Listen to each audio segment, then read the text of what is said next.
Unatoka mara 5 usiku kwenda kukojoa? Basi fahamu hili mapema. Huo sio uzee, hii ni tezi dume, na ukiacha bila kuchukua hatua mapema, hali yako inaweza kuwa mbaya zaidi. Na huenda dalili zifuatazo pia zinakusumbua kimya kimya.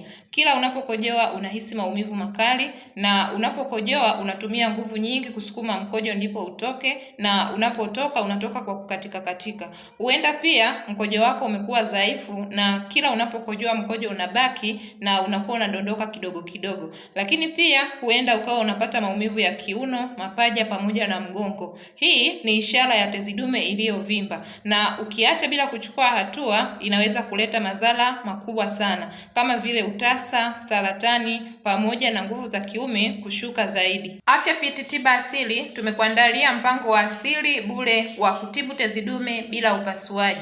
Hapa tumekuandalia mpango wa kuondoa uvimbe wa tezi dume na kuondoa hali ya kukojoa mara kwa mara wakati wa usiku. Pia tumekuandalia mpango wa lishe inayopunguza shinikizo kwenye tezi dume, na tumekuandalia tiba asili inayoondoa uvimbe wa tezi dume. Pia tunakupa usimamizi pamoja na ufuatiliaji wa karibu mpaka upone. Tuma neno tezi dume kwa WhatsApp ili uweze kupata mpango wako kamili na uanze kurejesha afya yako ya ndani bila aibu wala upasuaji.